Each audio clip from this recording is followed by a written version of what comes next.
엄마, 오늘 비용 하나도 안 보탰잖아요. 그러니까 드시지 마세요. 수진의 목소리는 칼날처럼 차갑게 크리스마스 만찬을 베어버렸다. 나이프와 포크 소리가 먹고 공기는 얼어붙었다. 나 김영숙 67살은 그 자리에 굳어섰다. 손에 든 하얀 접시가 파르르 떨렸다. 술장식장 유리에 비친 내 얼굴은 깨지기 직전의 낡은 도자기처럼 일그러져 있었다. 서연이가 영문을 모르겠다는 듯 조심스럽게 물었다. 할머니, 왜 안 드세요? 수지는 입꼬리를 비틀며 마치 도덕 선생처럼 또박또박 말했다. 할머니는 오늘 굽는 법을 배우시는 중이야. 철민만이 여전히 입을 오물거리며 칭찬했다. 갈비가 확실히 값어치가 있네. 그해 크리스마스 밤. 나는 내가 엄마에서 새빵살이로 무급 가사 도우미로 전락했다는 것을 똑똑히 깨달았다. 그리고 바로 그 순간 마음속 무언가가 툭 끊어졌다. 그것은 이제 막 시작될 전쟁의 서막이었다. 아마 여러분 중 99%는 이 말을 듣고 한숨을 쉬며 좋아요나 구독을 누르지 않고 그냥 지나칠 거예요. 2024년 크리스마스 이브, 소금이라도 뿌린 듯 강남은 눈부시게 빛났다. 고급 아파트 27층에서 나 김영숙 67살의 나는 반짝이는 불빛으로 일렁이는 한강을 내려다보았다. 도시는 여전히 소란스러웠지만 내 마음은 마치 김서린 유리창 같았다. 텅 비어 있으면서도 무언가를 간절히 기다리는 듯한. 아침부터 나는 저녁 만찬을 위해 서둘렀다. 거실에 커다란 유리 테이블을 정성껏 닦고 남대문 시장에서 사온 소나무 자수가 놓인 식탁보를 펼쳤다. 수진이가 집들이 하던 날 내가 손수 사준 은수저, 한 쌍과 하얀 자기 그릇들을 하나하나 정갈하게 놓았다. 주방에서는 갈비찜이 보글보글 끓으며 계피와 팔각향이 온 집안에 퍼져나갔다. 참기름으로 윤이 나는 잡채, 크리스마스 화환처럼 둥글게 담아낸 모듬전도 준비했다. 사과를 갈아 즙을 내고 산타 할아버지를 애타게 기다리는 두 외손주 서연이와 민호를 위해 컵에 빨간 리본을 묶었다. 오늘 밤만큼은 이 집이 진정한 집이 되기를 바라면서 문이 열리고 철민이 들어섰다. 수입산 레드와인 한 병을 손에 들고 셔츠깃을 풀어헤친 모습은 여전한 과시욕을 드러냈다. 그는 와인을 따르며 잔을 높이 들고 어설픈 영어를 섞어 말했다. To the Medina. 아니, to our family. 그는 멋쩍게 웃으며 말을 고쳤지만 반은 한국인이고 반은 서양인인 척하는 허세는 감춰지지 않았다. 침실에서 나온 수지는 몸에 붙는 회색 니트 원피스에 막 미용실에서 손질한 듯한 웨이브 머리를 하고 있었다. 내가 만년필로 쓴 크리스마스 카드를 보더니 미간을 살짝 찌푸렸다. 엄마는 언제쯤 돼야 글씨 좀 똑바로 쓰실래요? 애들 글씨인 줄 알겠네. 나는 못 들은 척 나뭇잎 모양의 수저받침 위에 젓가락을 마저 올렸다. 이런 식의 말은 익숙했지만 오늘 밤만큼은 아이들을 위해 평온한 분위기를 깨고 싶지 않아 참기로 마음먹었다. 모두가 식탁에 둘러앉아 나는 천천히 일어나 빈 접시를 들고 갈비찜 냄비로 다가갔다. 수진이 집게로 갈빗대 하나하나를 뒤집자 달콤하고 진한 향이 피어올랐다. 그 순간 수진의 손이 내 접시 가장자리를 강하게 눌러 막았다. 식탁 위의 모든 소리가 멎을 만큼 차갑고 단호한 목소리였다. 엄마, 오늘 비용 하나도 안 보탰잖아요. 그러니까 드시지 마세요. 공기는 얼어붙었다. 누군가 목을 조른 듯 나이프와 포크 소리가 멈췄다. 서연이는 영문을 모르겠다는 듯 눈을 동그랗게 떴고 민호는 사과 주스가 묻은 입술을 한 채 숨을 죽였다. 오직 철민만이 입을 오물거리며 중얼거렸다. 갈비가 확실히 값어치가 있네. 나는 그 자리에 얼어붙었고 손에 든 하얀 접시가 미세하게 떨렸다. 나는 더듬거리며 입을 열었다. 수진아, 엄마는 하지만 딸의 말이 칼날처럼 파고들었다. 도와주는 건 돈이 아니죠. 남편이랑 내가 다 냈어요. 수지는 나를 쳐다보지도 않고 보이지 않는 끈을 자르듯 정확하게 고기를 썰어 나갔다. 할머니, 왜 안 드세요?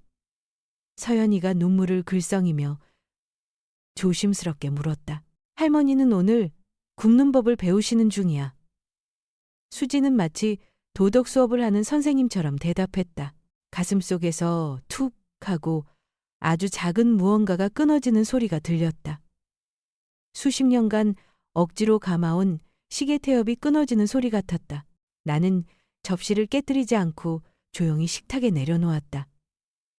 나는 몸을 돌려 불 켜진 트리를 지나쳤다. 트리 아래에는 오늘 아침 내가 사온 선물들, 서연이의 외투, 민호의 장난감 자동차, 수진이의 진주 목걸이 이 반짝이고 있었지만 더는 아무런 의미도 없었다. 등 뒤로 병원의 심전도 기계처럼 차갑고 규칙적인 나이프와 포크 소리가 다시 울려 퍼졌다. 그해 크리스마스 이브, 나는 텅 빈 배와 갓싹 든 결심을 안고 방으로 올라갔다. 이제는 정말 끝이었다. 모델하우스처럼 번쩍이는 주방 식탁 위 조명이 갑자기 깜빡였다. 정전 때문이 아니었다. 내 안에 무언가가, 바로 믿음이라는 것이 완전히 꺼져버렸기 때문이다. 김서방이 세상을 떠난 후 마포의 작은 임대 아파트는 갑자기 텅 비어버렸다. 혼자 먹는 밥상에서는 숟가락이 그릇에 부딪히는 소리만이 처마 밑을 스치는 바람보다 더 차갑게 울려 퍼졌다. 나는 그저 그렇게 조용히 계약 만료일만 기다리며 살아갈 것이라 생각했다.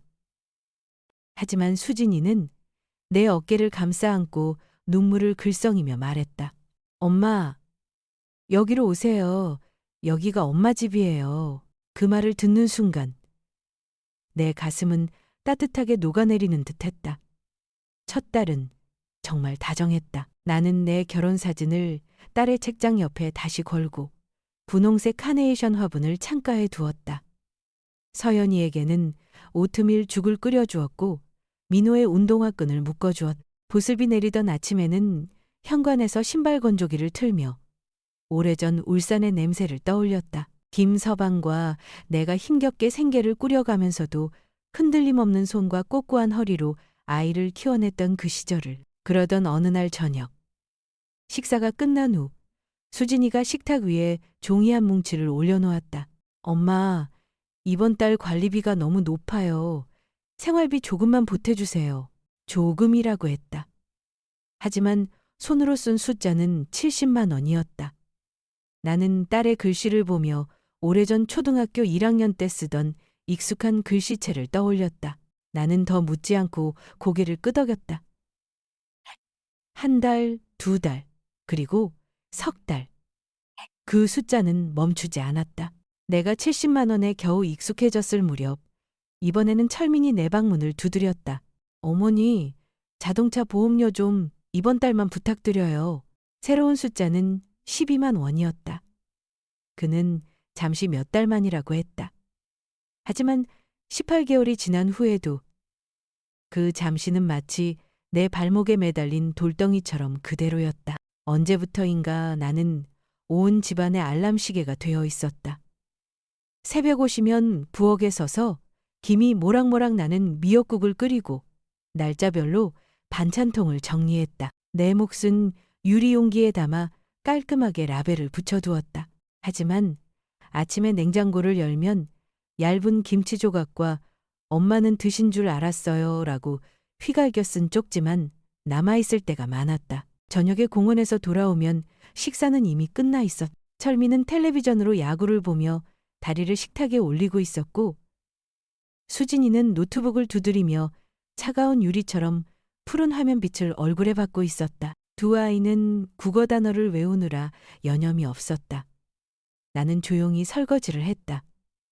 따뜻한 물이 손 위로 흘러내리며 내가 삼켜버린 한숨 소리를 함께 씻어내리는 듯했다. 그 대가로 내가 받은 것은 가랑비처럼 스며드는 잔소리였다. 엄마가 밤에 히터 너무 높이 켜요.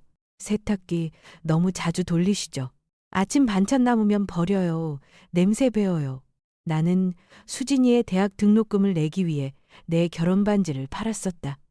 지금 내가 얹혀 산다고 불리는 이 아파트의 보증금을 위해 내 모든 저축을 쏟아부었다. 하지만 바로 그 집에서 내 자리는 점점 설거지통 옆으로 부엌 문 뒤쪽으로 밀려나고 있었다. 나는 울지 않았다. 대신 숫자를 세었다. 매달 70만 원. 자동차 보험료 12만 원. 결코 잠시가 아니었던 18개월에 잠시. 나는 이 모든 것을 한 지봉투에 깔끔한 연필 글씨로 기록했다. 그것들을 칼처럼 사용하고 싶지는 않았다. 하지만 언젠가 필요하다면 이 숫자들은 가장 깨끗한 칼이 될 것이다. 그 3년 동안 나는 내 인생 전부를 담보로 잡았던 바로 그 집에서 엄마에서 세입자로 그리고 무급 가사 도우미로 전락했다. 그렇게 한 걸음씩 추락하면서도 나는 한탄하지 않았다. 그저 손을 꽉 쥐며 다짐할 뿐이었다. 언젠가 일어서야 한다면 눈물이 아닌 증거를 가지고 일어설 것이라고. 그리고 매일 밤 잠들기 전 나는 그의 크리스마스에 들었던 그 말이 시계 초침 소리처럼 귓가에 맴도는 것을 느꼈다. 엄마, 오늘 비용 하나도 안 보탰잖아요. 그러니까 드시지 마세요. 그 말은 나에게 부엌을 전쟁터로 바꾸어 놓았다. 그리고 나는 알았다. 이 싸움은 아직 시작조차 하지 않았다는 것을. 방문이 닫혔다. 오래된 창고의 빗장처럼 건조한 철컥 소리가 울렸다. 그 소리는 크지 않았지만 망치가 가슴을 치는 것처럼 쿵쿵 울렸다. 나는 잠시 문의 등을 기댔다. 스웨터를 뚫고 들어오는 나무의 냉기가 내가 아직 존재한다는 감각을 일깨워 주었다. 복도를 스치는 것엔 바람 한 줄기에도 맥없이 쓰러질 것만 같았다. 27층의 방 안은 시계 초침이 마르고 공허하게 똑딱거리는 소리가 들릴 만큼 고요했다. 고개를 들어 유리창을 보았다. 창밖에는 눈발이 드문드문 흩날리며 누군가 일부러 서울의 야경을 흐릿하게 지워버리려는 듯 뿌연 자국을 남겼다. 한강변의 가로등 불빛은 은빛 구슬 목걸이처럼 길게 이어져 있었지만 내 눈에는 그저 끝없는 쇠사슬처럼 보일 뿐이었다. 점심부터 걸어둔 장식용 전구는 힘없이 깜빡였다. 늙은이의 눈처럼 망설이듯 깜빡이는 희미한 노란 불빛. 화장대 위 작은 트리는 여전히 반짝였지만 손만 대도 부서질 듯 값싼 플라스틱 장식일 뿐이었다. 그 옆에는 중절모를 쓰고 눈가에 주름이 지도록 웃고 있는 김서방의 사진이 눈보다 더 고요하게 나를 바라보고 있었다. 나는 의자를 끌어다 앉았다. 순간 뜨끈한 국물 한 그릇이나 어머니 많이 드세요라는 소박한 한마디가 사무치게 그리웠다. 하지만 아래층 식탁은 그 모든 것을 묻어버렸다. 차가운 나이프와 포크가 부딪히는 소리가 마치 관의 못을 박는 쇠망치 소리처럼 얼마 남지 않은 따뜻한 기억에 내리치는 망치 소리처럼 머릿속을 울렸다. 나는 서랍을 열고 낡은 갈색 표지의 수첩을 꺼냈다. 1985년 김서방이 울산 건설 현장의 비용을 기록하던 수첩이었다. 시멘트 오포 모디 상자 같은 연필 자국이 희미하게 남아 있었다. 베개에서 풍기는 값싼 섬유 유연제 냄새와 섞인 낡은 한지 냄새에 눈시울이 시큰했다. 나는 새 페이지를 펼치고 파란색 볼펜을 들었다. 일기가 아니었다. 결산이었다. 돈, 매달 70만 원, 갚겠다는 말만 18개월째인 담보, 자동차 보험료 12만 원, 노동, 식사 준비, 설거지, 손주 등하원, 학습 지도, 장보기, 존중, 따로 차려 먹는 식사, 텅 빈 냉장고, 비난 섞인 말들, 크리스마스 식탁, 종이 위에 한 글자씩 새길 때마다 칼날이 밝히는 듯했다. 한지는 잉크를 빨아들여 글씨가 번졌지만 아래층 부엌 칼보다 더 날카롭게 느껴졌다. 나는 나열된 숫자와 노동의 목록을 보았다. 이것들은 사소한 일이 아니었다. 상처였다. 그리고 동시에 증거였다. 나는 더 이상 집안일을 꼼꼼히 기록하는 어머니처럼 쓰지 않았다. 파산 선고를 앞둔 회계사처럼 기록했다. 고개를 들었다. 창밖으로 서울의 불빛이 한강을 따라 길게 뻗어 있었다. 마치 은빛 물고기떼가 밤의 강물을 거슬러 헤엄치는 듯했다. 그 순간 막연한 기억 속 목소리가 아닌 바로 등 뒤에서 들리는 듯한 김서방의 목소리가 선명하게 들려왔다. 영수가 울지 말고 따져봐. 그의 목소리는 쉬어 있었지만 건조하면서도 따뜻했다. 시멘트 가루를 뒤집어 쓴 채 퇴근해 내게 월급 봉투를 쥐어주며 웃던 그날처럼 땀으로 자식 키우면 아무도 무시 못해. 이제 27층 아파트에서 내 자식은 밥 한 끼로 나를 무시하고 있었다. 그리고 나는 알았다. 남편은 내가 그저 울기만 하는 것을 원치 않으리라는 것을. 나는 펜을 쥔 손에 힘을 주었다. 손의 떨림은 단단함으로 바뀌었다. 그래, 따져봐야 한다. 의심 속에서 죽고 싶지 않고 침묵 속에서 살고 싶지 않다. 한밤중 동작대교를 스치는 바람처럼 차갑더라도 나는 진실이 필요했다. 돈에는 영수증이 있다. 노동에는 목격자가 있다. 존중에는 침묵이 있다. 나는 수첩을 접어 베개 밑에 넣었다. 이제부터 내가 쓰는 모든 돈, 그들이 내뱉는 모든 말을 기록할 것이다. 그들을 원망하기 위해서가 아니라 필요할 때 펼쳐보기 위해서. 그때가 되면 내가 그들을 단죄하는 것이 아닐 것이다. 내 글씨와 내 숫자가 종이칼이 되어 그들이 쌓아 올린 가족이라는 환상을 베어낼 것이다. 나는 일어나 작은 방을 둘러보았다. 옷장 한쪽에는 낡은 결혼식 한복이 걸려 있었다. 옷장 문을 여러 옷의 주름 하나하나를 쓸어보았다. 주름 하나마다 기억이 깃들어 있었다. 이제는 그저 천과 먼지뿐이었다. 나는 인생의 한 장을 덮듯 옷장 문을 닫았다. 다시 책상으로 돌아와 김서방의 사진을 만졌다. 사진 속 그의 눈은 웃음으로 주름져 있었다. 고개 숙이지 마! 라고 말하는 듯 했다. 나는 속삭였다.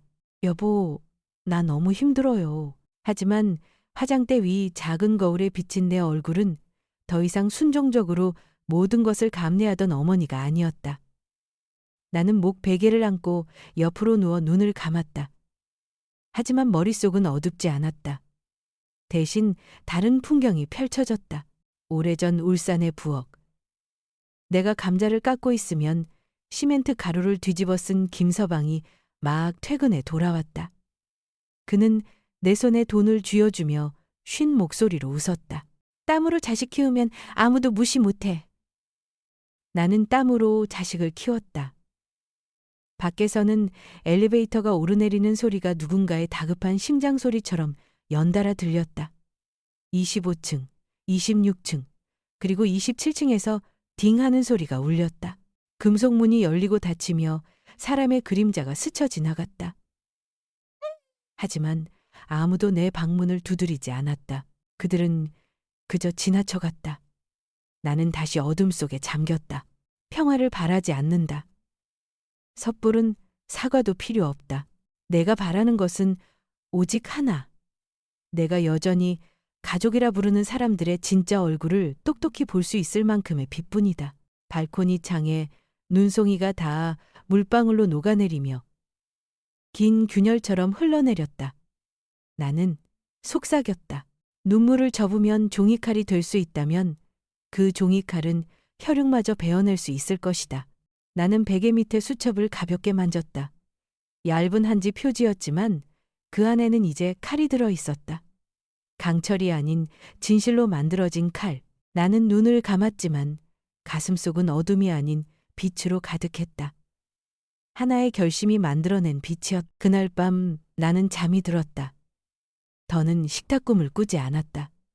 다만 내가 계속해서 써내려가야 할 새하얀 종이 한 장만이 보일 뿐이었다. 내일은 12월 25일. 사람들은 그날을 크리스마스라 부른다. 나에게는 새로운 시작의 날이다.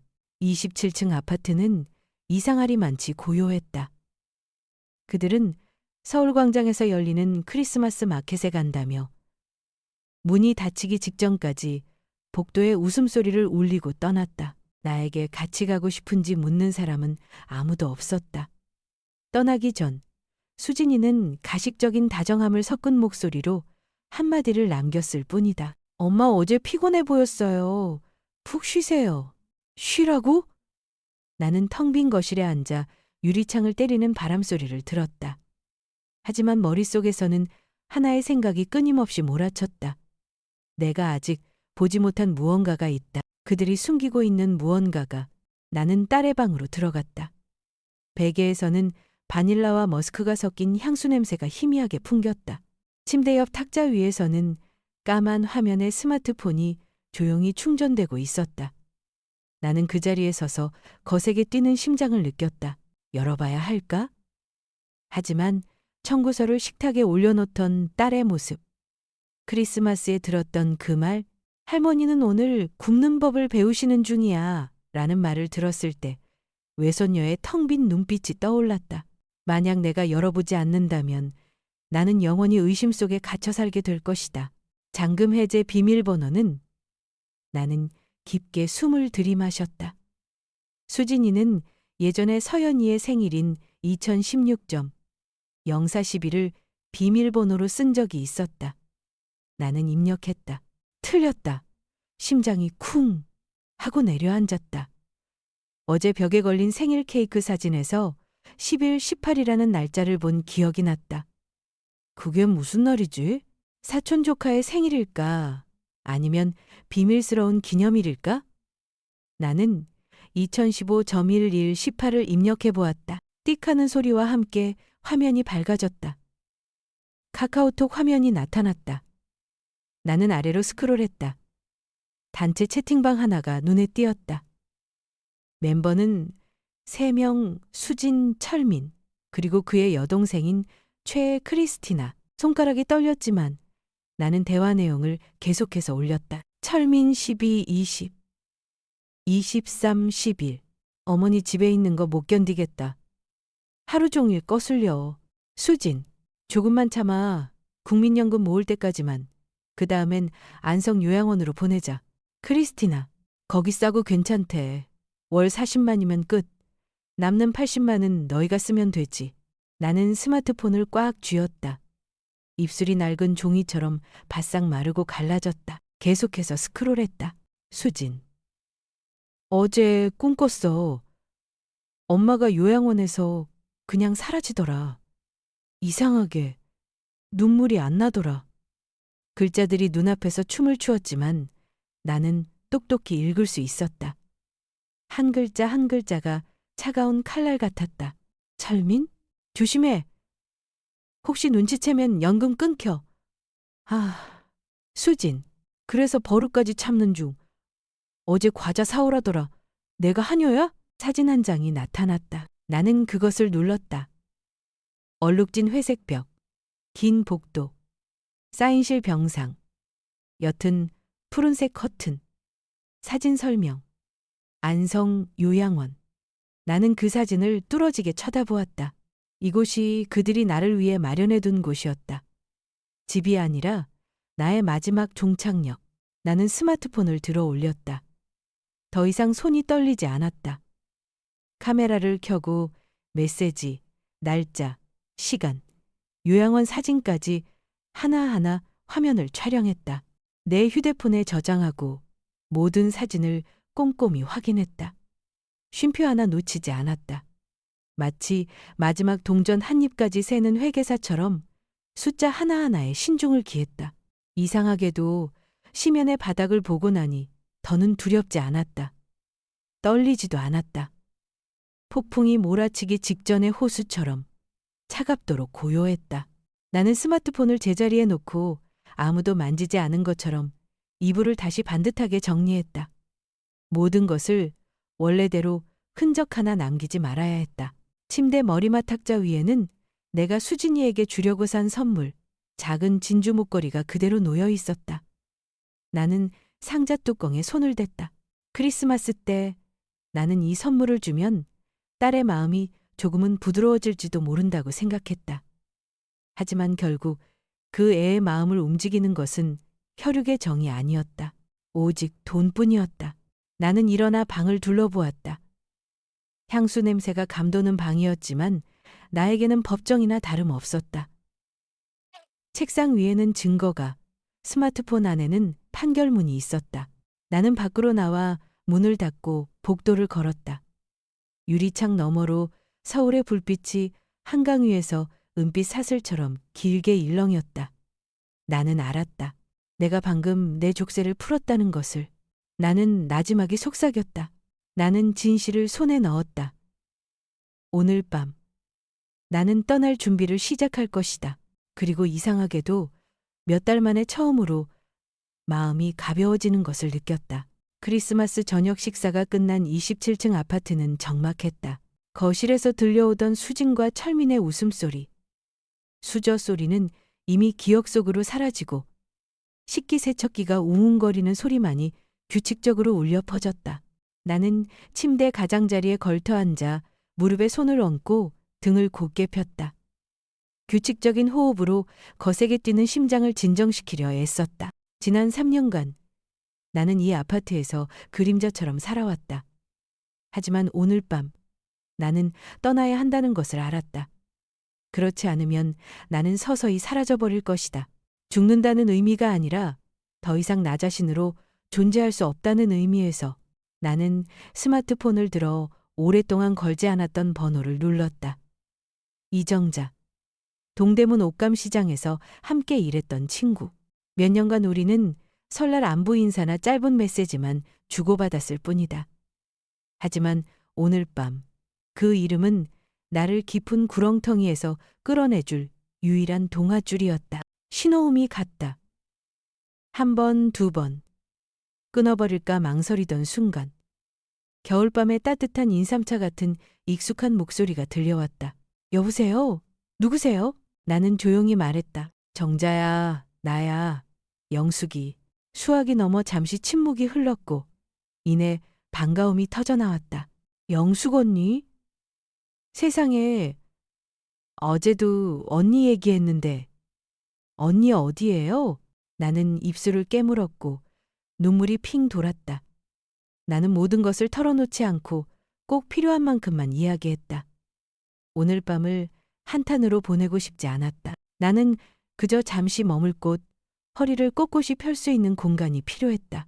수학이 넘어 정자는 떨리는 목소리를 애써 눌러 담으며 말했다. 언니, 당장 와요. 집거실 비었어요. 유자차 끓여놓을게요. 나는 바로 대답하지 못했다. 목이 꽉 메어왔다. 그녀가 볼 수 없다는 것을 알면서도 그저 고개를 끄덕였다. 나는 일어나 나무 옷장을 열었다. 벽에 붙어 있던 낡은 천가방은 베이지색으로 빛이 바랬고 지퍼는 살짝 녹슬어 있었다. 나는 가방을 꺼냈고 손 위로 먼지가 내려앉았다. 이 가방은 1987년 김서방이 멀리서 건설 현장 일을 할 때 내가 부산으로 그를 찾아가며 들고 갔던 것이다. 그 시절 가방 안에는 새 외투와 남편의 동료들을 위한 과자가 가득했다. 오늘 밤 이 가방은 나의 남은 것들 물건이 아닌 나의 존엄을 담아낼 것이다. 나는 하나씩 짐을 쌌다. 갈아입을 따뜻한 옷 3벌, 혈압약 1통, 중절모를 쓰고 눈가에 주름이 지도록 웃고 있는 김서방의 사진이 담긴 작은 양철함, 카카오톡 메시지를 인쇄한 종이와 내가 보탠 돈 매달 70만 원, 18개월간의 보증금, 자동차 보험료 12만 원을 기록한 메모가 든 한지 봉투. 가방에 물건을 하나씩 넣을 때마다 마치 뜨개질 코를 하나씩 꿰는 듯했다. 한 코라도 틀리면 스웨터 전체가 풀려버릴 것이다. 나는 속삭였다. 실수하면 안 돼. 나는 책상에 앉았다. 노란 불빛의 스탠드가 내 손 그림자를 하얀 종이 위에 길게 늘어뜨렸다. 나는 펜을 들었다. 펜 끝이 떨렸다. 나는 편지를 썼다. 비난이 아닌 선언이었다. 나는 이 게임에서 내 이름을 빼겠다고. 수진에게 엄마는 많이 생각했다. 이 나이에 엄마는 그림자가 아닌 한 사람으로서 살아갈 곳이 필요하다는 걸 깨달았어. 누구도 탓하지 않는다. 그저 이미 모든 페이지가 채워진 수첩에서 내 이름을 지우기로 했을 뿐이야. 서연이와 민호. 두 아이는 여전히 내 심장이다. 언젠가 네가 함께하는 식사의 의미를 깨닫게 되는 날이 온다면 그때 연락하렴. 엄마가. 나는 다시 읽어보았다. 글씨는 조금 떨렸지만 분명했다. 원망도 애원도 없었다. 나는 편지를 베개 위에 올려놓고 바람에 날아가지 않도록 휴지갑으로 살짝 눌러두었다. 나는 거실에 있는 트리를 돌아보았다. 손주들을 위해 내가 사온 60만 원짜리 선물 상자들이 여전히 트리 아래에서 반짝이는 붉은 포장지로 쌓여 있었다. 나는 그것들을 가져가지 않았다. 선물은 아이들의 몫이다. 어른들은 자신의 행동이 불러온 결과에 대한 몫을 스스로 짊어져야 한다. 나는 외투를 걸치고 낡은 회색 목도리를 둘렀다. 이 목도리는 1995년 수진이가 고등학생일 때 내가 떠준 것이었다. 기말고사 기간 그 목도리는 딸의 목을 감싸주었다. 이제 그 목도리는 새로운 삶으로 나아가는 내 목을 감싸고 있었다. 시계는 19시 10분을 가리키고 있었다. 나는 앱을 열어 카카오 택시를 불렀다. 화면에 5분 후 도착이라는 메시지가 떴다. 5분이라는 시간이 영원처럼 길게 느껴졌다. 이 집은 계속해서 자신의 이야기를 이어가겠지만 이제 그곳에 나는 없다. 나는 가방을 끌고 문으로 향했다. 바퀴가 나무바닥 위에서 덜거덕거리는 소리를 냈다. 나는 잠시 멈춰서서 마지막으로 집안을 돌아보았다. 부엌 불은 꺼져 있었고 식탁 위에는 철민이 마시다 남긴 와인병이 놓여 있었다. 그 공간에는 기계 소리와 불빛은 있었지만 한 어머니를 위한 자리는 더 이상 없었다. 나는 문을 열었다. 긴 복도로 한강에서 불어온 바람이 문틈으로 스며들며 맞은편 집에서 나는 김치 냄새를 실어왔다. 익숙하고 따뜻했던 그 냄새가 이제는 가슴을 시리게 했다.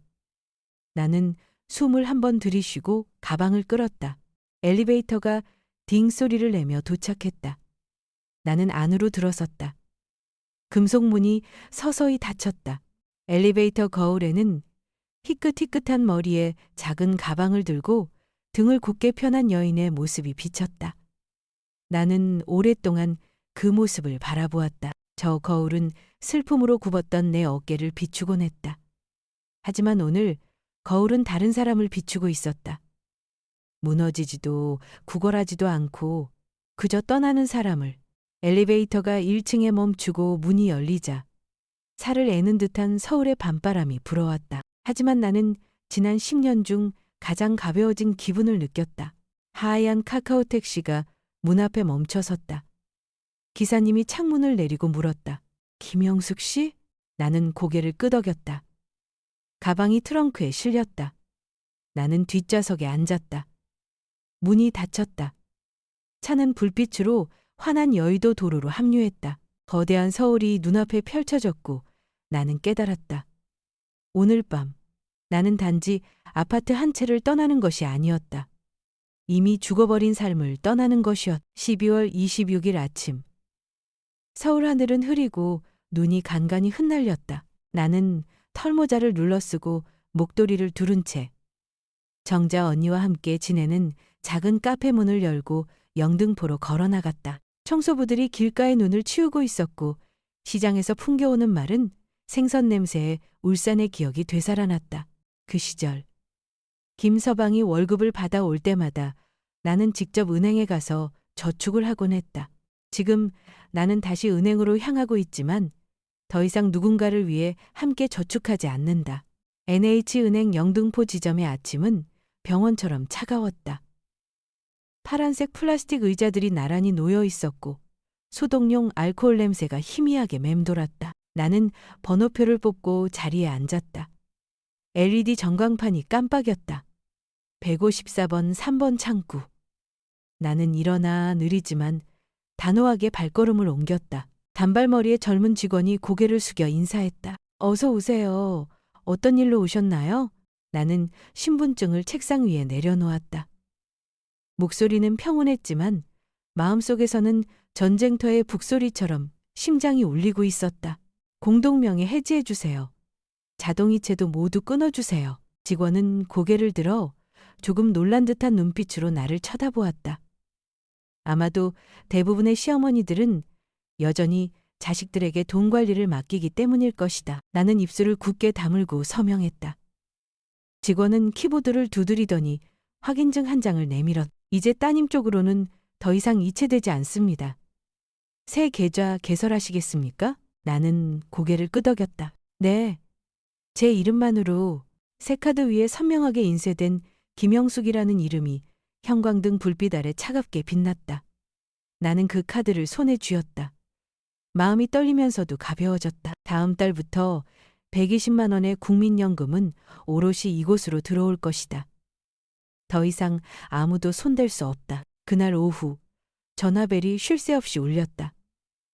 화면에 수진이라는 이름이 깜빡였다. 나는 정자 언니의 거실에 앉아 전화기를 식탁 위에 올려두고 벨소리가 계속 울리도록 내버려 두었다. 저 벨소리는 한때 내가 불이 나게 부엌으로 달려가 반찬을 더 만들고 옷을 더 빨게 만들던 신호였다. 마치 내가 수천 번 삼켜야 했던 기다림의 맛을 저 소리도 느껴보라는 듯이 6번째 벨이 울렸을 때 나는 수화기를 들었다. 엄마, 어디에요? 편지 보고 애들이 울고 있어요. 나는 숨을 한번 들이마셨다. 엄마는 이제 존중받는 곳에 있어. 그리고 앞으로는 네 계좌에 돈이 안 갈 거야. 수화기 너머로 침묵이 흘렀다. 마치 누군가에게 명치를 세게 맞은 듯 거친 숨소리가 들려왔다. 이윽고 딸의 목소리가 무너져 내렸다. 그럼 우리 생활은요? 대출도 관리비도? 나는 눈을 감고 말을 잘랐다. 그건 네 책임이지. 엄마 책임이 아니야. 딸의 흐느끼는 소리가 들렸다. 딸이 부르는 엄마라는 단어가 마치 우물에 빠진 사람의 목소리처럼 멀고 희미하게 들려왔다. 나는 돌처럼 단단한 목소리로 한마디 한마디 덧붙였다. 엄마는 너희 통장을 채우는 기계가 아니야. 사람이지. 이제 그걸 알아야 돼. 수지는 말이 없었다. 뭐라고 했어? 끊어버려.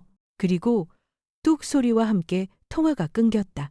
나는 나무 식탁 위에 전화기를 내려놓았다. 생각했던 것처럼 마음이 마냥 가볍지는 않았다. 오히려 납처럼 무거운 공허함이 그 자리를 채웠다. 하지만 그것은 더 이상 밧줄에 묶여있지 않은 자유로운 공허함이었다. 나는 차가운 공기 속에 녹아든 한강물 냄새를 실어 나르는 바람이 문틈으로 스며드는 소리를 들으며 조용히 앉아 있었다. 정자 언니가 유자차 2잔을 들고 와 내 앞에 놓았다. 언니, 잘했어요. 돈을 끊어야 눈이 떠져요. 나는 친구를 보며 희미하게 웃었다. 몇 년 만인지 누군가에게 이런 말을 들어보는 것이. 나는 차를 한 모금 마셨다. 새콤달콤한 맛이 입안에 퍼졌다. 마치 소금물로 상처를 씻어내는 것처럼 따갑지만 깨끗해지는 기분이었다. 나는 알았다. 그 순간부터 가면은 벗겨졌다는 것을. 더 이상 어머니가 기둥이세요라는 달콤한 말은 없을 것이다. 더 이상 생일 때마다 건네던 가식적인 포옹도 없을 것이다. 그들은 계산적이고 분노하고 원망하는 본 모습을 드러낼 것이다. 그리고 나 역시 더 이상 이용당하지 않는 한 어머니로서의 본 모습을 드러낼 것이다. 그날 밤 나는 울지 않았다. 정자 언니네 거실 창가에 앉아 자동차 불빛으로 얼룩진 영등포 거리를 내려다 보았다.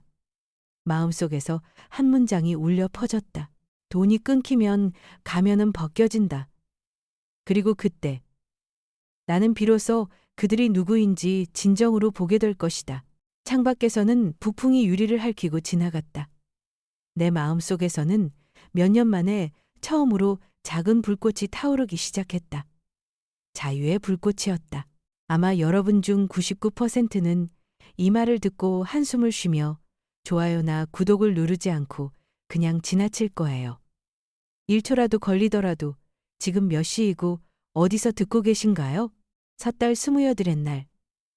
서울 하늘은 가로등 불빛으로도 얼어붙은 보도를 밝히기 어려울 만큼 흐렸다. 정자 언니와 거실에 앉아 김이 모락모락 피어나는 유자차를 마시고 있을 때였다. 쇠망치로 내리치듯 요란하게 초인종이 울려댔다. 그 소리는 낡은 나무 문뿐만 아니라 도전장처럼 내 가슴을 울렸다. 나는 일어나 발코니 커튼을 젖히고 아래를 내려다보았다. 뜰 아래에는 수진이가 베이지색 롱패딩을 입은 채 오들오들 떨며 서연이의 손을 꼭 잡고 있었고 민호는 엄마 등 뒤에 숨어 있었다. 딸의 얼굴은 27층 아파트에서 짓던 냉정한 표정과는 달리 당혹감과 절망감으로 뒤섞여 있었다. 엄마, 5분만 얘기해요. 제발. 나는 딸의 입술이 떨리는 것을 보았다. 추위 때문인지 아니면 익숙했던 버팀목을 잃을지도 모른다는 두려움 때문인지 알 수 없었다. 하지만 내 귓가에는 크리스마스 밤의 말이 종소리처럼 맴돌았다. 비용을 안 보탰으니 드시지 마세요. 나는 희끗희끗한 머리칼 사이로 스며드는 칼바람을 맞으며 숨을 한번 들이마셨다. 그리고 흔들림 없이 또렷하게 말했다. 그날 크리스마스에 네가 했던 말 기억하니? 비용을 안 보탰으니 드시지 마세요. 오늘 엄마도 마찬가지다. 나는 더 이상 그 식탁에 앉지 않을 거야. 서연이가 고개를 들었다. 아이의 촉촉한 눈망울에서 눈물이 터져 나오며 내 심장을 바늘로 찌르는 듯 했다. 할머니, 왜 우리랑 안 살아? 나는 입술을 깨물었지만 고개를 돌리지 않았다. 만약 내가 운다면 그들은 내가 후회한다고 생각할 것이다. 나는 한 글자 한 글자 분명하게 말해야만 했다. 잘못은 너희가 아니라 어른들의 선택이야.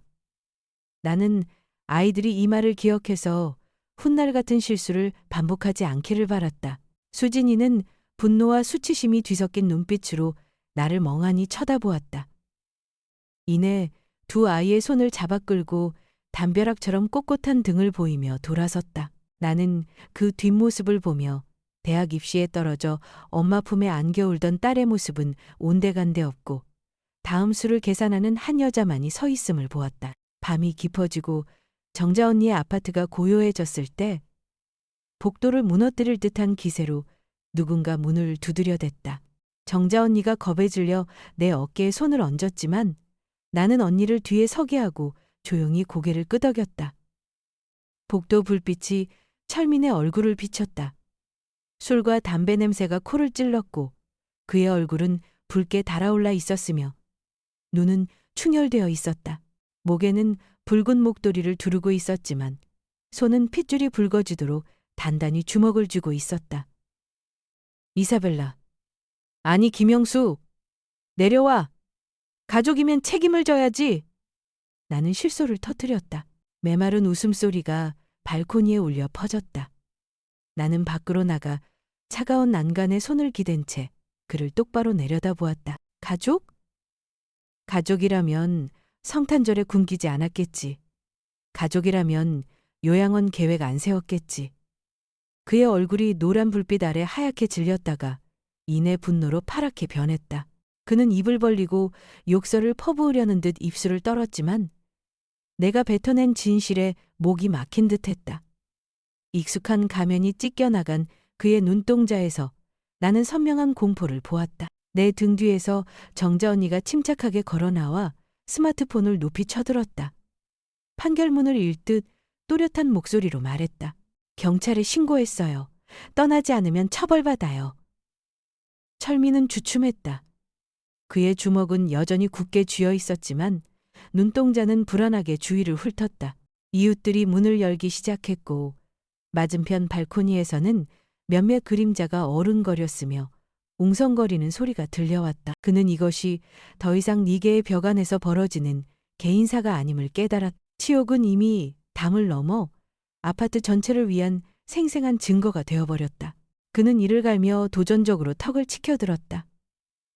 끝난 게 아니야. 그는 돌아섰다.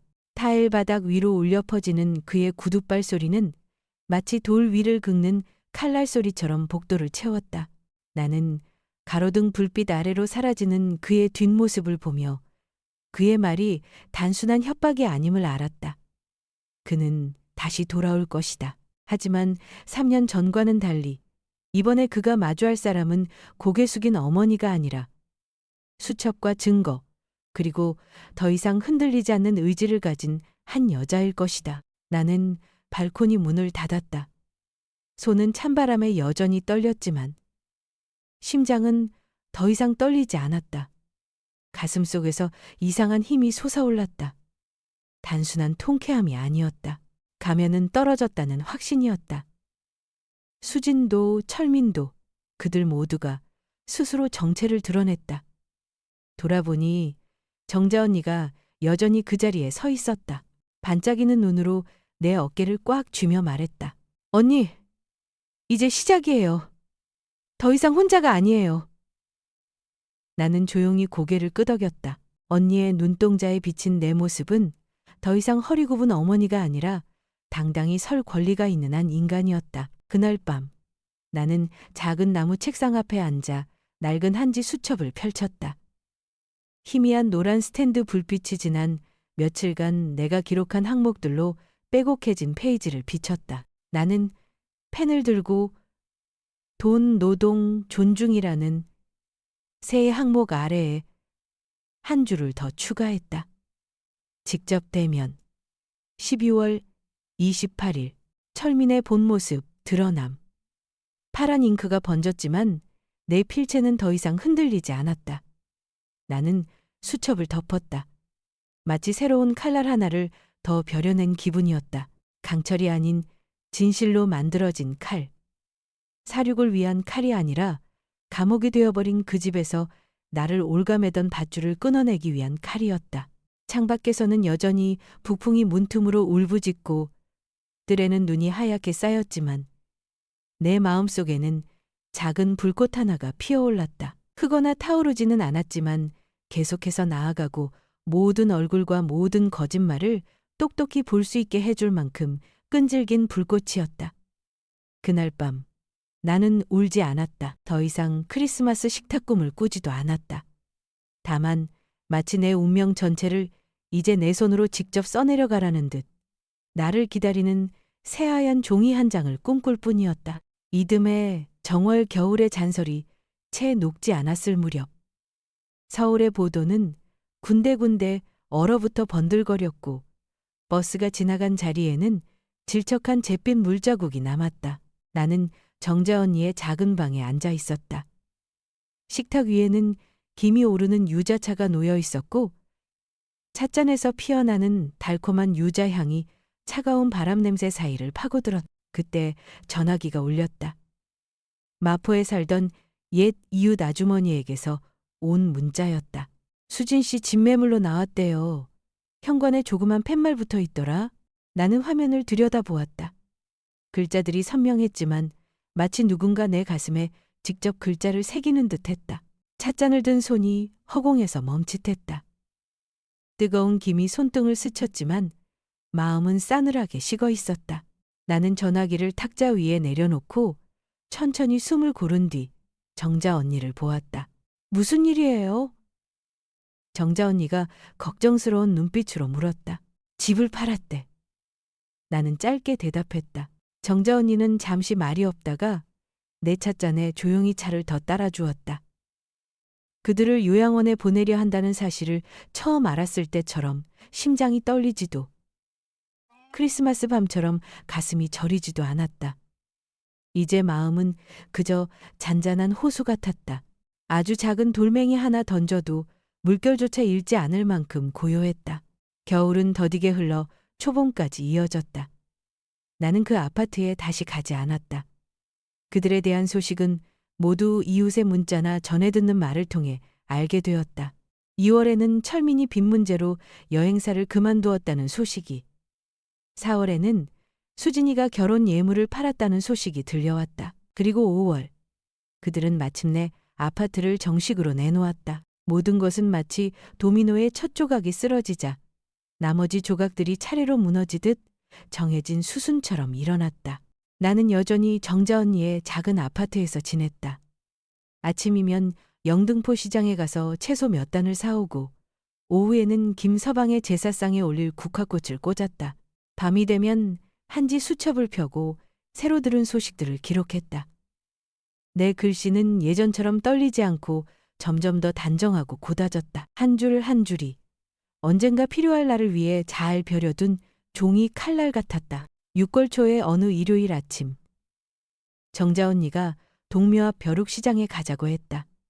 젊었을 때 몇 번 가본 적 있는 곳이었다. 수진이가 대학에 다닐 때 싸구려 중고배낭을 사주었던 곳.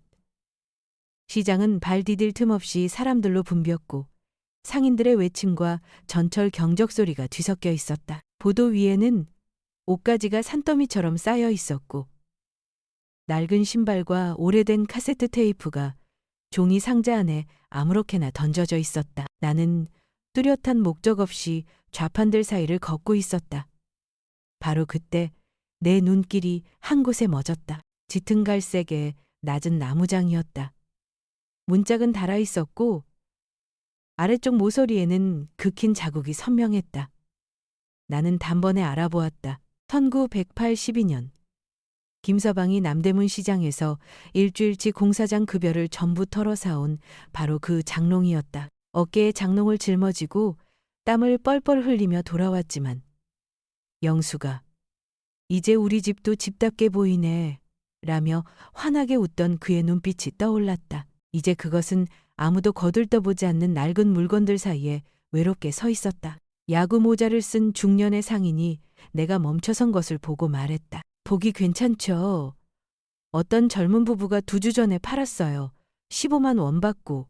나는 손을 뻗어 나무 표면을 가만히 쓸어보았다. 나뭇결은 달아 있었지만 그 안에 새겨진 기억들은 선명했다. 저 긁힌 자국은 3살 배기 서연이가 장난치다 낸 흠집이었. 저 서랍 안에는 우리의 결혼 사진과 내가 처음 시집올 때 입었던 한복, 그리고 수진이의 초등학교 상장들이 보관되어 있었다. 40년간 쌓아온 하나하나의 물건, 모든 기억, 모든 땀방울. 이제 그 모든 것이 그것을 팔아넘긴 부부의 곡이 몇 번 사 먹을 값어치밖에 남지 않은 것이다. 나는 애써 태연한 목소리로 물었다. 사간 사람 이름 기억나요? 상인은 어깨를 으쓱했다. 김씨였던 것 같은데.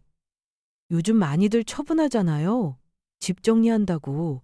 나는 조용히 고개를 끄덕였다.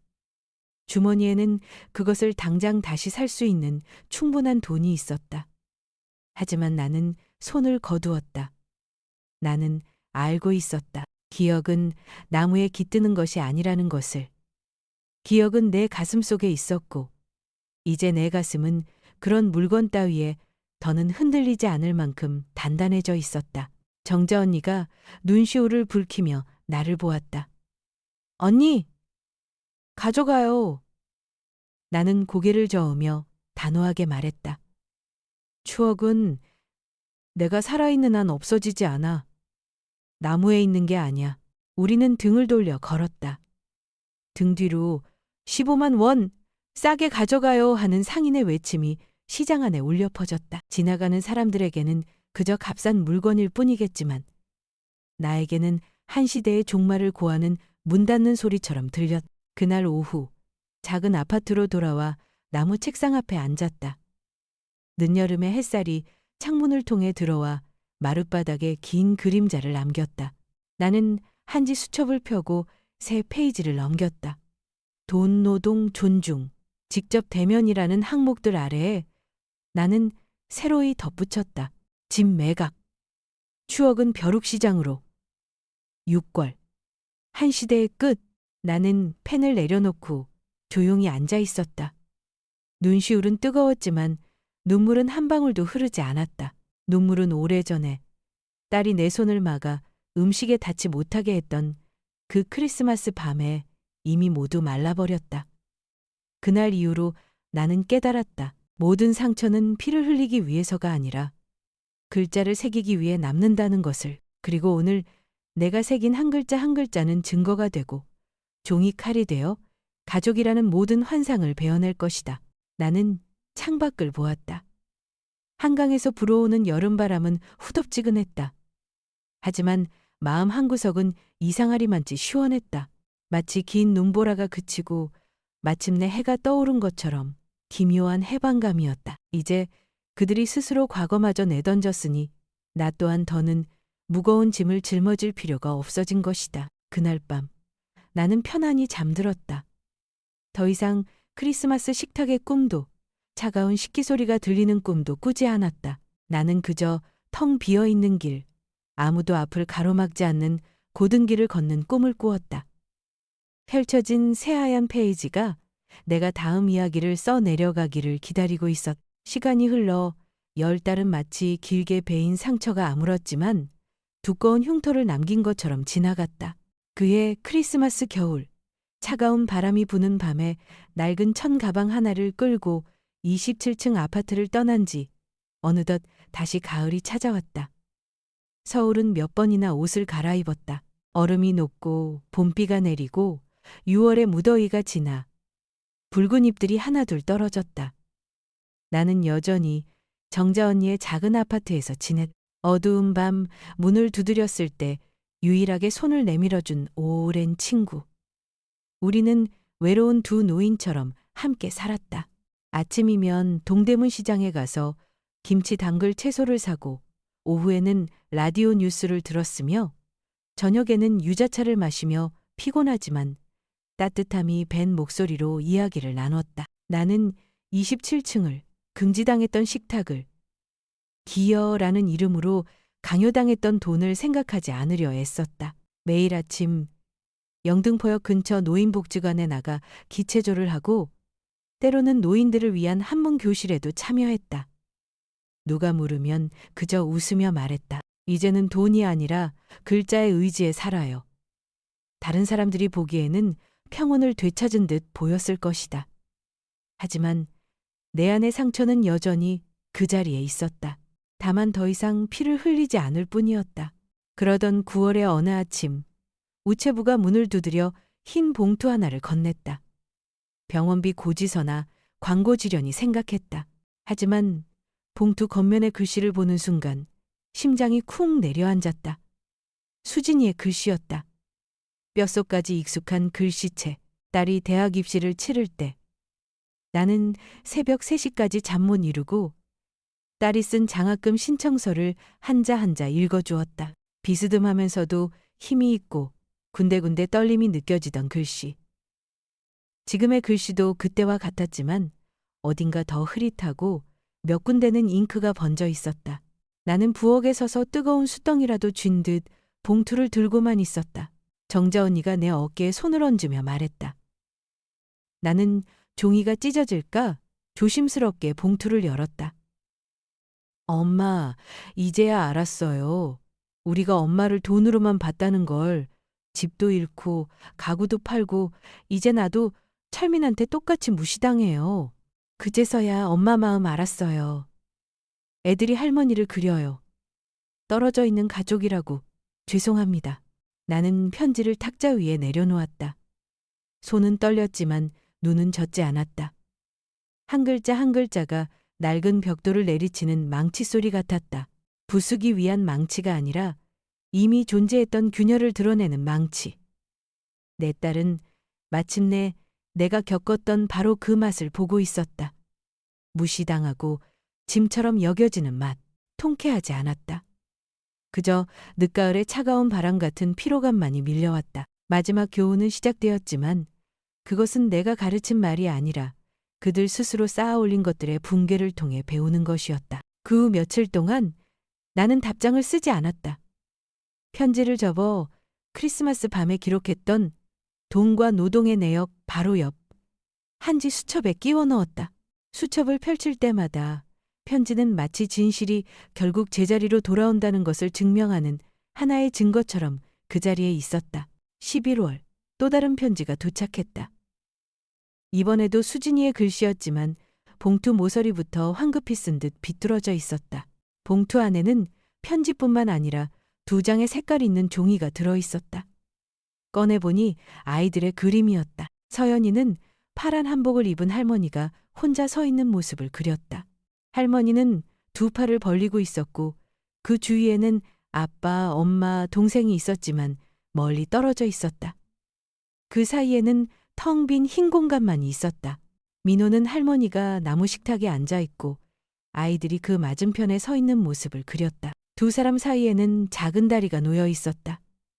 서툰 솜씨의 색깔도 얼룩덜룩했지만 아이들의 눈에 할머니는 여전히 가까이 다가가고 싶은 사람이지만 어른들이 만들어 놓은 거리 때문에 멀리 밀려나 있다는 것을 알 수 있었다. 나는 크레파스로 그린 그림에 손가락을 댔다. 아이들의 크레파스 냄새가 아직 짙게 남아 있었고 갑자기 돌덩이처럼 묵직하게 뛰는 내 심장 소리가 들려왔다. 이번 수진이의 편지는 더 길었다. 엄마, 지난 여름에 우리 집을 팔았어요. 전세도 안 되고 결국 작은 집으로 이사 왔어요. 이제 애들은 방 하나 쓰고 나는 거실에서 자요. 철미는 더 날카로워지고 가끔 나한테도 엄마한테 하던 말투 그대로 해요. 그제서야 알았어요. 존중이 없는 집은 집이 아니라 감옥이에요. 엄마, 이제야 진심으로 죄송합니다. 애들이 엄마를 그리워해요.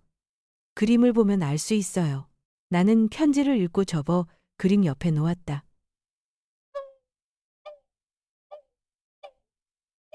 울지도 한숨 쉬지도 않았다. 그저 시계가 똑딱거리는 소리를 들으며 조용히 앉아 있었다.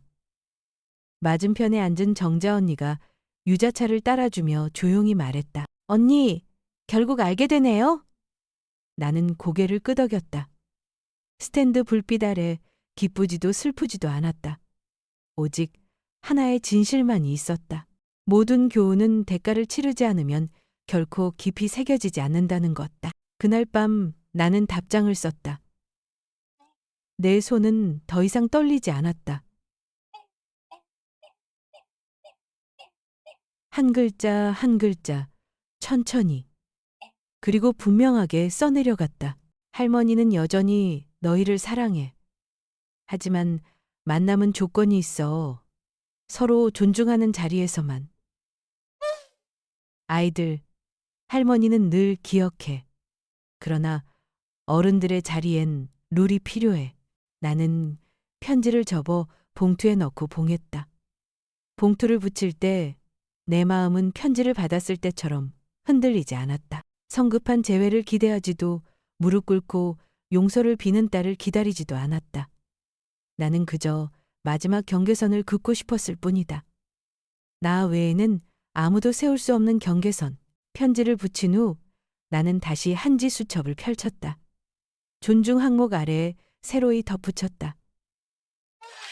91월 사죄 편지 아이들의 그림 교훈의 시작 경계선 설정 나는 그 글씨를 보며 고개를 끄덕였다.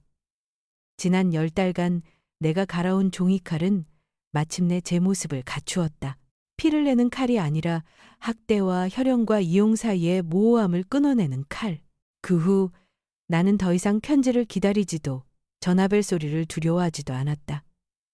나는 평온하게 살았다. 아침이면 여의도 공원에 나가 한강을 바라보고 오후에는 정자 언니와 김치를 담그고 저녁에는 누워서 책을 읽었다. 하지만 책상 위 김서방의 사진을 볼 때마다 나는 속삭였다. 보여요?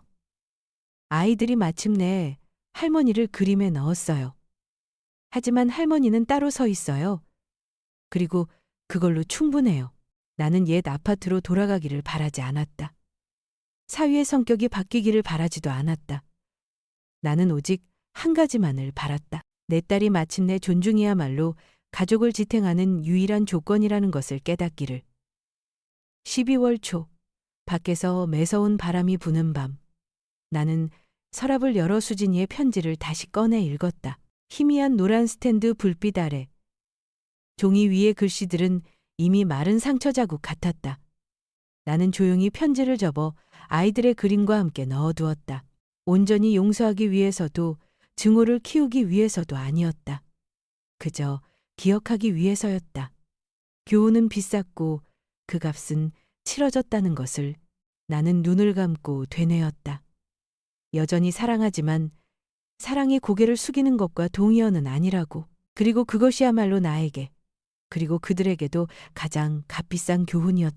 아마 여러분 중 99%는 이 말을 듣고 한숨을 쉬며 좋아요나 구독을 누르지 않고 그냥 지나칠 거예요. 그해 크리스마스로부터 꼭 1년이 흘렀다. 서울은 다시 한번 화려한 불빛 옷을 입었고 창문 너머로는 연말 파티를 준비하는 사람들의 그림자가 어른거렸다. 나는 정자 언니의 작은 방, 창가에 바싹 붙여놓은 낡은 나무 책상에 앉아 세월에 달아 반질반질해진 나무 표면을 쓸어보았다. 초겨울 바람이 문틈으로 스며들어 길거리 노점에서 풍겨오는 군밤. 굽는 냄새와 멀리서 들려오는 캐럴 소리를 실어 날랐다. 방은 호화롭지 않았지만 나는 충분하다고 느꼈다. 이곳에는 돈이나 인내로 내 가치를 증명하라고 강요하는 사람이 아무도 없었기 때문이다. 아침에는 영등포역 근처 노인복지관에 갔다. 나무 바둑판 위로 흑돌과 백돌이 손 안에서 구르는 소리가 경쾌했다. 한 할아버지가 이 수는 틀렸네 하고 중얼거리는 소리에 나는 웃으며 나지막이 대답했다. 틀려도 괜찮아요. 다시 두면 돼요. 문득 바둑돌들이 인생과 참 닮았다는 생각이 들었다. 잘못 둔 수도 있고 막다른 길에 몰릴 때도 있지만 언제든 다음 수를 둘 새로운 판이 남아있다는 것. 오후에는 자원봉사자들과 함께 남대문 시장의 독거노인들을 위해 삼계탕을 끓여 나누어 주었다. 생강과 마늘 향이 뜨거운 김과 어우러져 나이 들어 떨리는 손들을 따뜻하게 감쌌다. 이런 따뜻한 국물 몇 년 만이야. 나는 할머니의 손을 가만히 잡았다. 1년 전 미처 한술 뜨기도 전에 딸에게서 밀쳐졌던 국솥 앞에 앉아있던 내 모습이 떠올랐다. 뜨끈한 국 한 그릇은 단순히 음식이 아니었다. 당신은 여전히 이 식탁에 앉을 자격이 있다는 인정의 말이었다. 그리고 오늘 나는 한때 내가 빼앗겼던 바로 그것을 다른 이에게 건네고 있었다. 밤이 되어 정자 언니의 4층 방으로 돌아왔다. 우리는 커다란 크리스마스 트리 대신 작은 전구 몇 줄을 걸었다. 숨결처럼 희미한 노란 불빛이 방 안을 채웠다. 나는 서랍에서 한지 수첩을 꺼냈다. 한때는 지출 내역과 눈물, 증거들로 채워졌던 수첩. 이제 그곳은 내가 배운 것들을 기록하는 공간이 되어 있었다. 나는 마지막 장을 펼치고 떨리는 손으로 볼펜을 쥐었다. 67. 나는 비로소 깨달았다. 존중은 구걸에서 얻는 것이 아니라 스스로 세워야만 얻을 수 있다는 것을. 사랑은 강요하는 게 아니고 경계는 포기하는 게 아니다. 바로 그때 전화기가 울렸다. 수진이에게서 온 문자였다. 나는 파랗게 빛나는 화면을 보았다. 엄마, 우리 크리스마스에 잠깐이라도 볼 수 있을까요? 나는 답장하지 않았다. 증오 때문이 아니었다. 나는 더 이상 식탁으로 불려내려가 심판받는 사람이 아니었다. 이제는 언제, 어디서, 누구와 함께하는 것을 가족이라 부를지 결정하는 사람이었다. 나는 수첩을 닫고 펜을 내려놓았다. 창밖으로 서울의 불빛이 쉴 새 없이 깜빡이며 부서진 수천 개의 거울 조각처럼 한강 수면 위를 비추었다. 1년 전 나는 텅 빈 배와 떨리는 손으로 차가운 식탁 앞에 서 있었다. 오늘 나는 그 어느 때보다 단호한 목소리로 속삭였다. 내 마음은 더 이상 울지 않아. 이제는 강철이야. 나는 불을 끄고 작은 침대에 누웠다. 몇 년 만에 처음으로 바람처럼 가벼운 잠이 찾아왔다. 더 이상 차가운 식탁 꿈도 치욕을 두드리는 식기 소리도 들리지 않았다. 대신 내가 직접 뜨거운 국그릇을 들고 스스로 식탁에 앉아 내 몫을 뜨고 있는 꿈을 꾸었다. 그 누구도 빼앗아갈 수 없는 나의 몫을. 한 해가 저물었다. 나는 더 이상 누군가 내 앞에 밥그릇을 놓아주기를 기다리지 않는다. 나는 내 밥그릇을 내 손으로 놓았다. 그리고 그것은 더 이상 연약하지 않고 강철로 변한 마음으로 시작하는 새로운 삶의 서막이었다. 하지만 그 강철은 차갑지 않고 온기를 품고 있었다. 계속해서 살아가고 계속해서 사랑하되 그 누구도 무너뜨릴 수 없는 원칙을 지키며 살아갈 힘을 주는 그런 강철이었다.